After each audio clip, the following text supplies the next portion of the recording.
This video is going to be all about client code, and honestly, client code gets me really excited because the idea is that you're the client and these servers that are all out there, they're going to give you service, and you're really just limited by how creative you can be when you write your client code, and you can actually make some really powerful stuff being a program connecting to servers and getting data or getting different functions to execute. In this video, we're going to be doing a little overhaul and upping our client code game. In previous videos, we show client code, but to be honest, it's been sort of neglected up until this point. The primary focus of this video is going to be on the select function, which is a function that, if used correctly, will allow you to write efficient and scalable network code. It improves your application's responsiveness. So what the select function does is it enables non-blocking input-output, which just simply means that if this particular source of data is not ready to read or write yet, then we're just going to move on and come back to it later. Don't worry, we'll see an example later in the video. By doing that, our application, our client code is going to feel very quick, very snappy, and it's going to show us what we want to see the moment we want to see it. So join me as we take a look at our client code and how we can improve it. Let's first take a quick look at what the client code currently does, and then I will introduce a problem and we'll look at how we can improve the client code to handle this problem. So I have in here our client.c and our server.c. These are the codes from video 2. I'm not going to open them up right now. I'm just going to go ahead and start them. They're already built and they're ready to go. I'll go ahead and start that server executable, and it's just going to sit here and wait. And then on a new tab here, I will go ahead and run the client. And immediately it says the client has a hello message sent, and then it gets a hello from server. And the server says hello from client and hello message sent.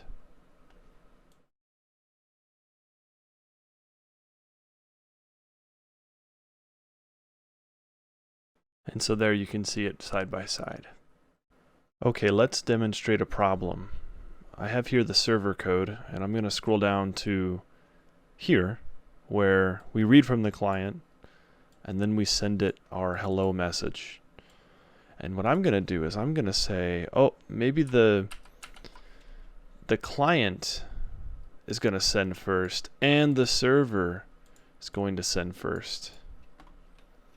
And if we go up here,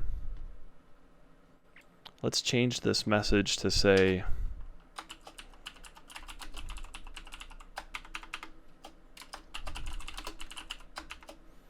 something like that. Warning message, please wait.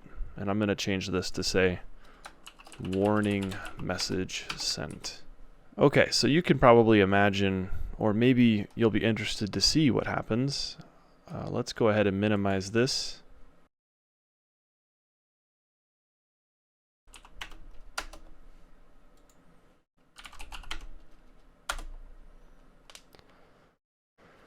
So that all happened very fast, and it may have been difficult to see, but the warning message was sent, and then we get the hello from client.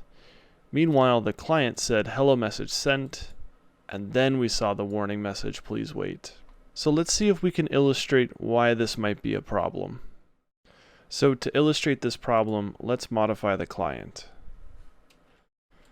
So let's just do a simple modification to this, where we are going to read characters and send the characters read from the keyboard.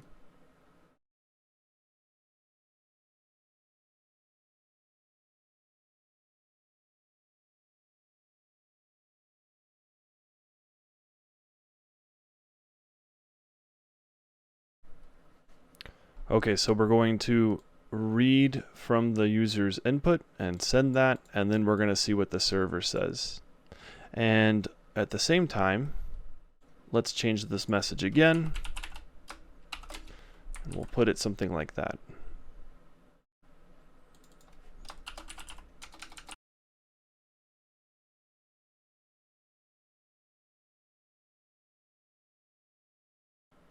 Okay, so let's take a look.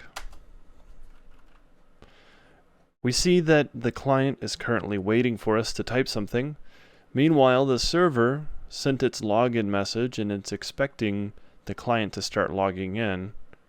So let's put some test here. Test. Enter. And now we finally get, oh, they want to log in. And the server gets test and the server is confused. It doesn't know what test means. It wanted you to log in. So maybe now you can start to see like, oh, if we jump right in on the client and we're trying to read input from the user, we're not able to see this login message. Let's take a look at that one more time. I'm going to go ahead and start up the server. And let's start the client. So, login message has sent. But really take a look. On the client side, I don't have a login message. As a matter of fact, I have nothing. So the problem here is the client is currently running this line of code here. Sorry, this line of code here, fgets. And it's not going to move on until it gets the user input. And then once it has the user input, then it's going to send it right off. And then it'll check to see what did the server say. Meanwhile, the server's telling us something we'd like to know, and we just can't see it. So let's work on fixing this problem with the client. Just to finish out this demo, I'll go ahead and type hello, and we can see the result. We get our login message too late. The hello message was sent, and the server received hello, not a login username. Okay, here we are at the Linux manual page for select, and this is going to be our solution for that problem of having, we need to listen to the server, but we also need to listen to the client, the user that's using the client. How do we manage these two different inputs and display them to the user correctly? So if I go down to select here, select allows a program to monitor multiple file descriptors, waiting until one or more of them become ready for some sort of input-output, and then it tells us which one is ready for input-output. Of course, Linux manual pages have examples. Let's look at the example. So the way this function works is you're going to need a file descriptor set. And then you have to use these functions. So they have fd_0, fd_set. And basically what we're doing here is think of this as like a group, or think of it as like an array. And we zero out that array, and then we set our first file descriptor. So they're saying file descriptor of 0, which is standard input. And they're putting that into the group, or the set of file descriptors. And then here is the select call, and they simply will wait 5 seconds or until this is ready for input, and then they will attempt to read it. Data is now available. So they don't even attempt to read it, they just pay attention to if it's available or not. Honestly, this is kind of a weak example, but it does sort of illustrate what the idea is. So we'll have our first file descriptor, and then we'll have a second file descriptor, which will be the server file descriptor. And then we're going to select and wait until one of them is ready for some input-output operation. And this will make it so that our client code is more responsive. When something comes in from the server, it'll display it. When something comes in from the user, it'll take action, and it's not going to be stuck waiting for one or the other. Okay, let's take a look at the code now. Okay, let's take a look at the code here, and I'm not going to spend as much time on the client code like I did on the server code. That's because we're going to see sort of the same stuff that we've seen before. So we'll go through this quickly. In this program, we're going to start using argv and argc.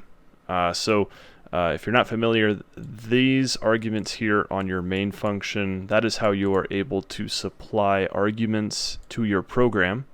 So if the user fails to supply an IP and a port when they run this program, we're going to tell them how to use the program, and we're going to quit. Here is hints. We've talked about that when talking about the server code. Nothing new going on here. We're setting it for TCP with this sock_stream.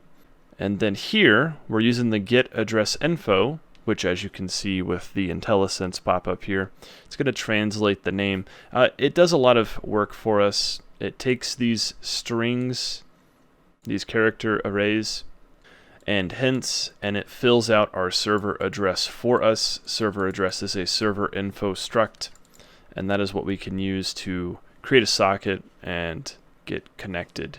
So here we are creating the socket, and here we are getting connected.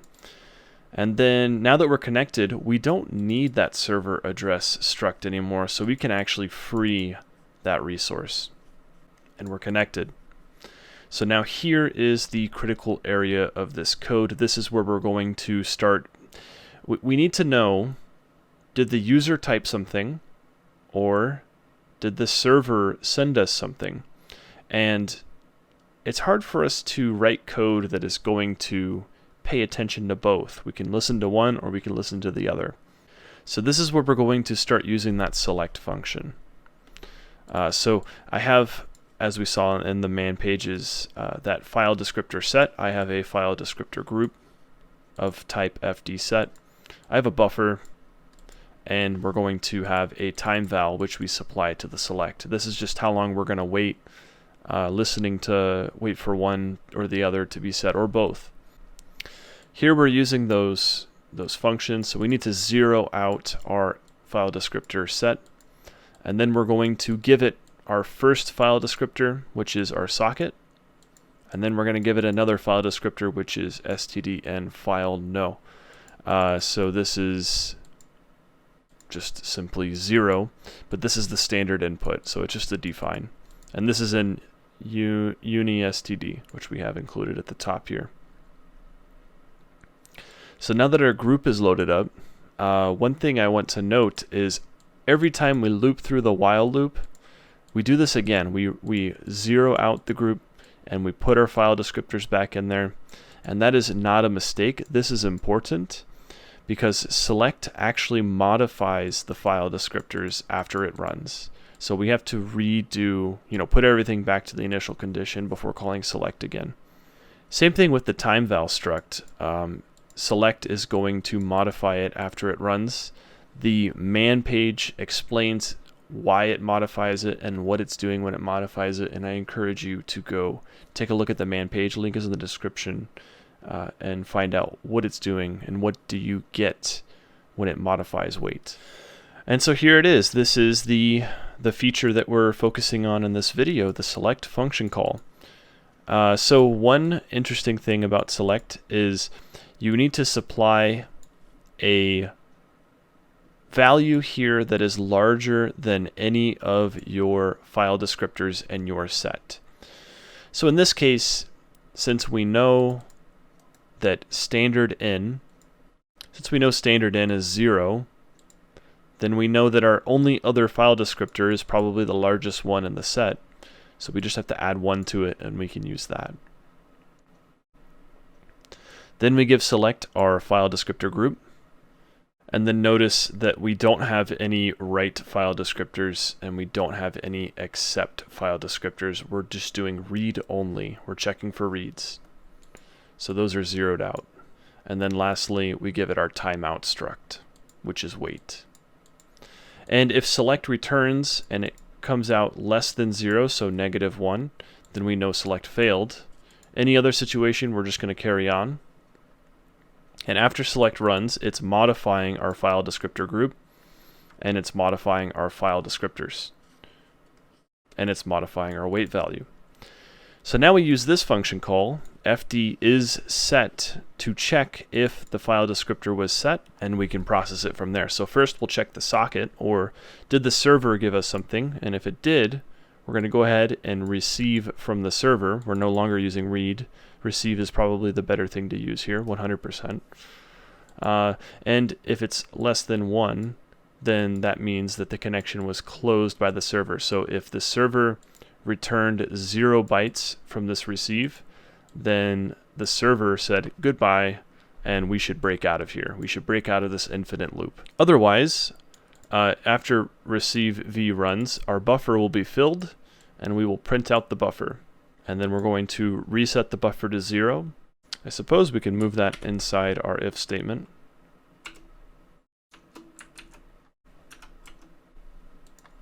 Same thing with this guy.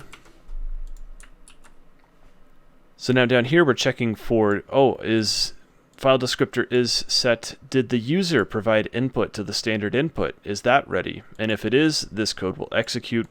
We're going to get that user input.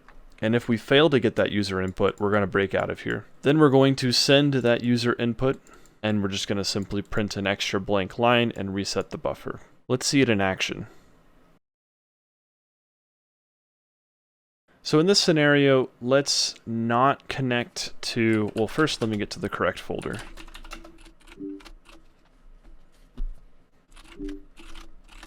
So let's test out the client code.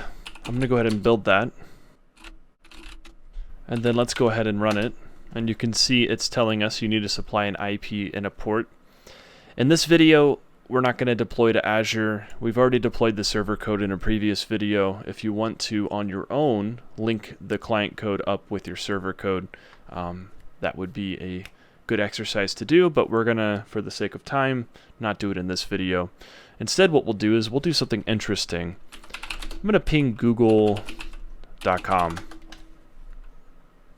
And then I'll break. I can't open websites for you, but you can ask questions like, how long is the Amazon River? To play media, Hey Google, say, stop. Okay, I guess Google is listening. So after pinging them, I got their IP address here. So I'm going to copy that. And in a future video, we're going to cover this, but I'm going to run the client with that IP address to google.com. We're going to connect to port 80, which is the reserved port for the HTTP protocol. We're going to be covering the HTTP protocol in a future video, but for now, just sort of roll with it, and we'll explain these things in a future video. So right now we're connected to Google, and our select is listening to the server, and it's not getting nothing from the server, and our select is listening to the user, and it's not getting anything from the user. So let's go ahead and get something from the user. Let's try get, all lowercase get, and this should fail from the server, but let's go ahead and run that. So we get a bunch of text.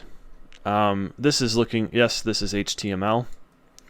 But before we look at this HTML at the bottom, it says your client has issued a malformed or illegal request. That's all we know.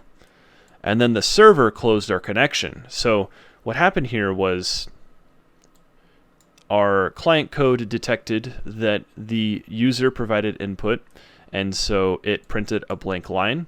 And then it immediately detected that the server was ready for reading. It was ready for us to rec v from the server.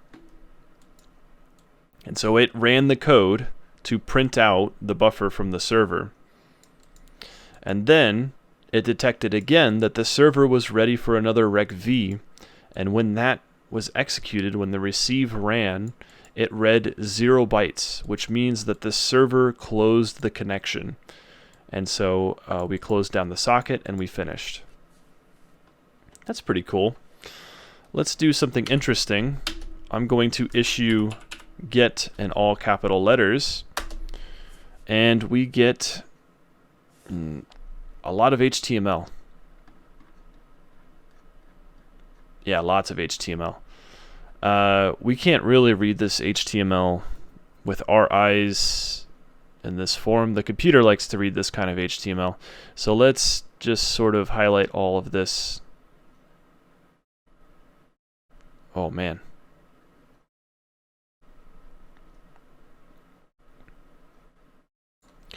And copy it. And let me just make a text file.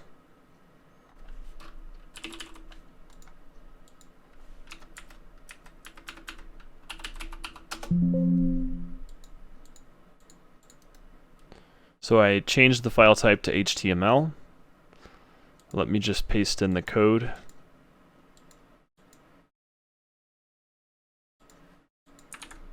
And save that.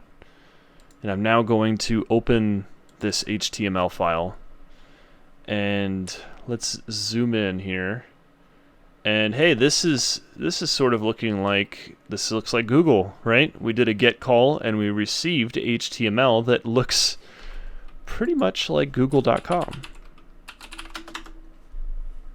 Yeah.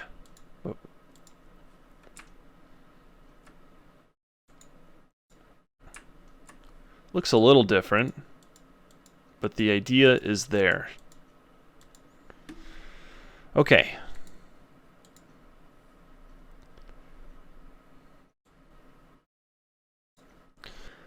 So as you can see, our client code is working a lot better now. It seems to me that we're able to listen to both user input and also input from the server and take action from both together at the same time with this code. To wrap things up, let's go ahead and run this new client code with our server code that we saw earlier and see if our problem has been fixed. Okay, let's finish this demonstration off by running our new client code on that server code we created earlier in this video. So I'll go ahead and rebuild the server. So the server is now running and it is waiting for a client to connect. Let's bring up our client code and connect to the local host at port 8080. In case you were not aware, we're listening on port 8080.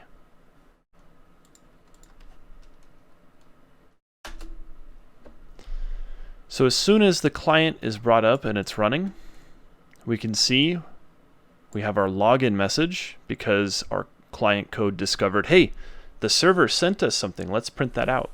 And it is waiting for user input and it is waiting for further data from the server, and we're checking both right now. Let's go ahead and give it a username. And we can see the server received our username, and of course the server closed the connection, and we were able to detect that the server closed the connection, and we close out as well. All right, thanks for watching, and I'll see you in the next one. Take care. Bye-bye.